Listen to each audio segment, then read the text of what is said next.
Hello students, welcome to learn with me education. और आज हम एमपी टेट वर्ग 3 की इंग्लिश के सिलेबस के बारे में डिस्कस करेंगे कि अभी जो एमपी टेट ग्रेड 3 का प्री होने वाला है और ये जुलाई में होगा। ठीक, तो इस प्री में इंग्लिश के कौन कौन से टॉपिक्स आएंगे पेपर में। ठीक, तो ये सिलेबस में हम आपको बताएंगे कि इस वर्ष कौन कौन से टॉपिक्स आने वाले हैं परीक्षा में। तो देखो, जो पेपर होगा हमारा इंग्लिश का वो 30 नंबर का होगा। ठीक, पेपर कितने नंबर का रहेगा? 30 नंबर का। टोटल पेपर कितने का होगा? 150 का।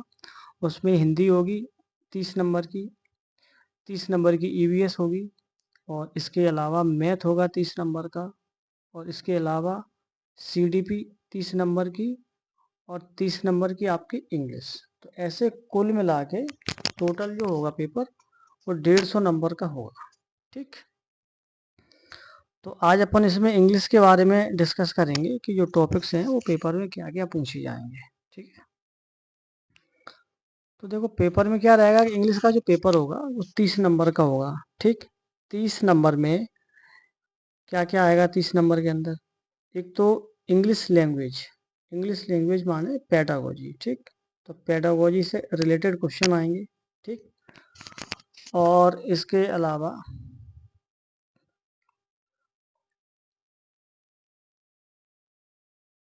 Part of speech, part of speech से काफ़ी क्वेश्चन आएंगे। ठीक है, पार्ट ऑफ स्पीच होगा। और इसके बाद टेंस। ठीक, तो पार्ट ऑफ स्पीच में समझ लो क्या क्या आता है। पार्ट ऑफ स्पीच में होता है आपका नाउन, प्रोनाउन। क्या क्या होता है पार्ट ऑफ स्पीच में?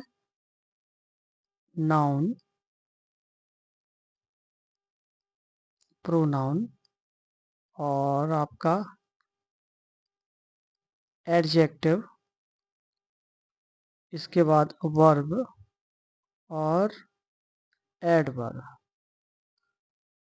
ठीक, और इसके बाद और चले जाओ तो इसमें हो जाएगा कंजक्शन और प्रिपोजिशन। ठीक, तो लगभग ये सभी चैप्टर्स हमारे आएंगे किसमें? पार्ट ऑफ स्पीच में। ठीक, नाउन में पूछ देंगे आपसे कॉमन नाउन क्या है, प्रॉपर नाउन क्या है, एब्स्ट्रैक्ट नाउन क्या है। ठीक है, प्रोनाउन में आपसे पूछ देंगे कि डिमॉन्स्ट्रेटिव प्रोनाउन क्या होती है। ठीक है, इंडेफिनिट प्रोनाउन क्या है। इसके अलावा एडजेक्टिव, एडजेक्टिव में आपसे पूछ सकते हैं वो डिमॉन्स्ट्रेटिव एडजेक्टिव क्या है। ठीक है, इसके अलावा वर्ब से क्वेश्चन आएंगे। वर्ब में कैसे आएंगे? जैसे कि ट्रांसिटिव वर्ब, इंट्रांसिटिव वर्ब, इस तरह से। और एडजेक्टिव, एडजेक्टिव तुम लिख ही चुके। इसके अलावा कंजक्शन हो जाएगा। ठीक, कंजक्शन में क्या क्या? जैसे बट, यट, सो, है ना, बिकॉज, ये कंजक्शन पूछे जाएंगे। और प्रिपोजिशन और इंटरजेक्शन। ठीक, इंटरजेक्शन भी आ जाते हैं इसमें। ठीक, तो लगभग इतना पोर्शन आपसे पार्ट ऑफ स्पीच में पूछा जाएगा। ठीक है, इसके बाद पार्ट ऑफ स्पीच के बाद और क्या आएगा पेपर में? टेंस। ठीक, टेंस आएंगे, ये प्रेजेंट, पास्ट, फ्यूचर, इससे रिलेटेड ऑब्जेक्टिव क्वेश्चन आएंगे टेंस के। ठीक, इसके बाद articles, articles A and the. ठीक, इससे रिलेटेड क्वेश्चन आएंगे। ठीक है, और पिछले वर्ष भी आए थे, बहुत सारे क्वेश्चन आए थे। ठीक, और इसके बाद प्रपोजिशन, प्रपोजिशन से भी क्वेश्चन आ जाएंगे। जैसे कि ऑन है, एट है, इन है। ठीक है, इसके बाद इनटू, बिटवीन, है ना, ये सब प्रपोजिशन से क्वेश्चन आ जाएंगे आपके। ओवर, अबव, अंडर, ये। और इसके बाद सब्जेक्ट वर्ब एग्रीमेंट। तो सब्जेक्ट वर्ब एग्रीमेंट के क्वेश्चन किस तरह से होते हैं? जैसे कि दो नाउन प्रोनाउन विद या अलोंग विद, टुगेदर विद, ठीक है, and not, not only but also, इनसे जुड़े हों तो हम वर्ब को किस तरह से फिलअप करेंगे। ठीक है, इस तरह से सब्जेक्ट वर्ब एग्रीमेंट के क्वेश्चन आएंगे पेपर में।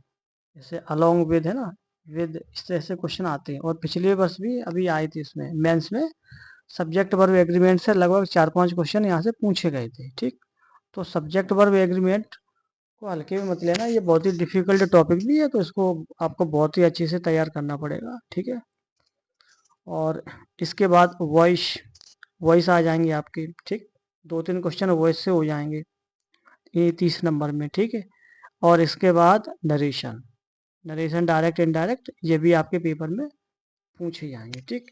और नरेशन का भी टॉपिक काफ़ी डिफिकल्ट है, तो ये भी आपको तैयार करने में वक्त लग जाएगा। अगर आपका पहले से थोड़ा बहुत बेस अच्छा है तब तो अच्छी बात है, आपका एक बार अच्छा सा रिवीजन हो जाएगा, है ना।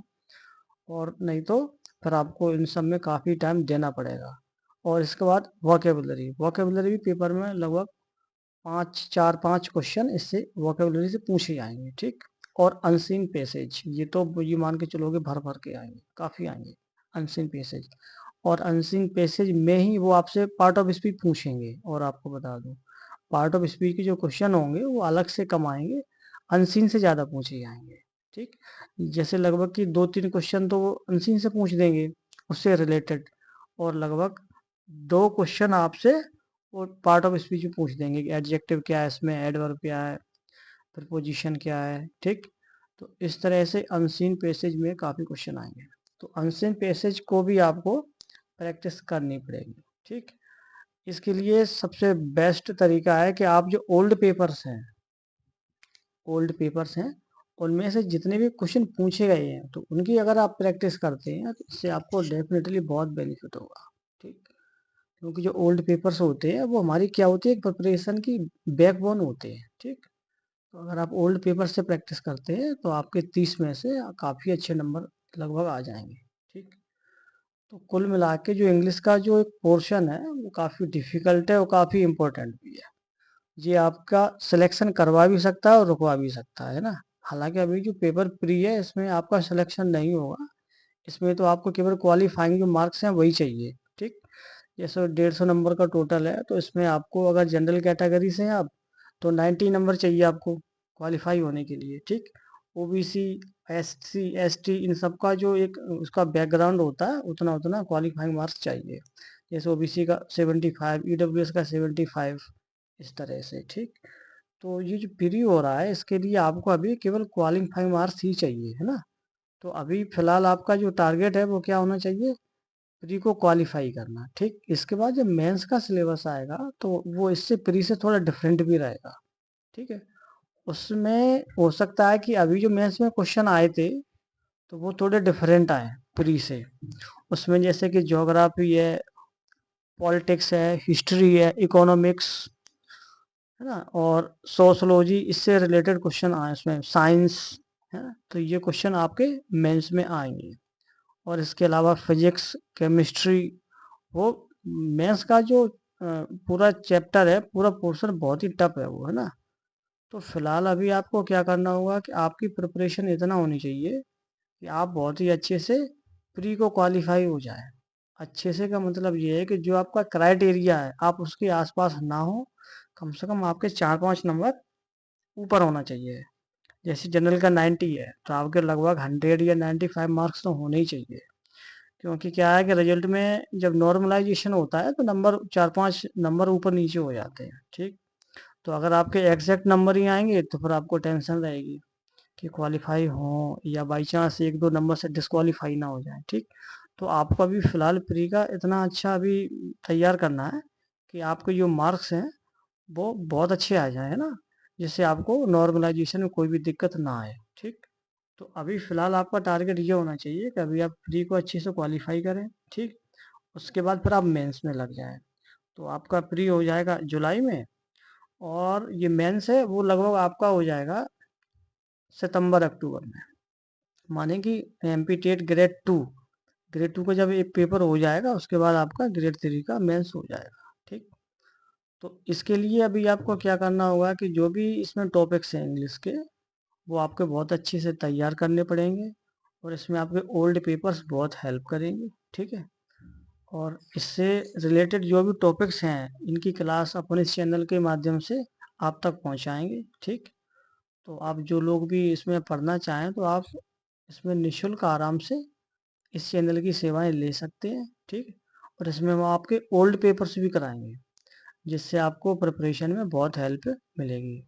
और जो भी क्लासें आएंगी वो सब टॉपिक वाइज आएंगी, ठीक है। जो भी इसमें टॉपिक्स हैं इस सिलेबस में इंग्लिश के, उसी टॉपिक के अकॉर्डिंग अपन क्लास लेके आएंगे, ठीक है। तो आप लोग तैयार हो जाएं, क्योंकि जो समय है वो बहुत कम रह गया है। ठीक, जैसे ही ये इसका ग्रेड 2 का पेपर हो जाएगा वर्ग 2 का, इसके बाद आपका वर्ग 3 हो जाएगा। लगभग अगस्त में आपका फ्री हो जाएगा। वर्ग 2 का है जुलाई में, और वर्ग 3 आपका अगस्त में हो जाएगा। ठीक, तो इसलिए समय आपके पास अभी लिमिटेड है, ज़्यादा समय नहीं है, क्योंकि आपको 4-5 महीने तो बेस बनाने में बड़े आराम से लग जाएंगे। तो आपका भी ये टारगेट होना चाहिए कि आप अभी बहुत अच्छे से अभी तैयारी स्टार्ट कर दें, क्योंकि जो क्लासेस हैं वो लगभग स्टार्ट हो चुकी हैं। ठीक, तो आप इसके लिए तैयार हो जाएं। ठीक, तो अपन इसकी क्लास लेके आएंगे, तो जो भी इसके टॉपिक्स हैं उनके अकॉर्डिंग अपने इस चैनल में सभी क्लासें चलेंगी। ठीक, तो आप लोग जो लोग भी इसमें इच्छुक हैं वो आप लोग बिल्कुल तैयार हो जाएं। अब अपन इसकी क्लास टॉपिक वाइज लेके आएंगे। ठीक, और आपके अच्छे से अच्छे ओल्ड पेपर्स की अपन प्रैक्टिस सेट भी लगाएंगे। ठीक, जिससे आपकी जो तैयारी है वो बूस्ट हो जाए। ठीक, तो इसी सूचना के साथ अब अपन इस बात को समाप्त करते हैं। ठीक, तो लगभग अपन कल से अपन इस चैनल के माध्यम से क्लासेस स्टार्ट कर देंगे। ठीक है, तो तब तक अपन अब चैनल से विदा लेते हैं, कल फिर आ जाएंगे अपन। ठीक है, तो अगर आप लोग पढ़ना चाहें तो आप लोग कल से तैयार हो जाएं। ठीक है, क्योंकि कल से अपन वर्ग 3 की जो क्लास है वो स्टार्ट कर देंगे। ठीक है, ओके। ये आप अभी आप पहले ये समझ लो कि ये आपके टॉपिक्स है, ये आपका सिलेबस है, आपको इस तरह से पढ़ना है। तो अभी आप प्लानिंग कर लो, फिर अपन क्लास स्टार्ट करेंगे। ठीक, ओके, गुड नाइट।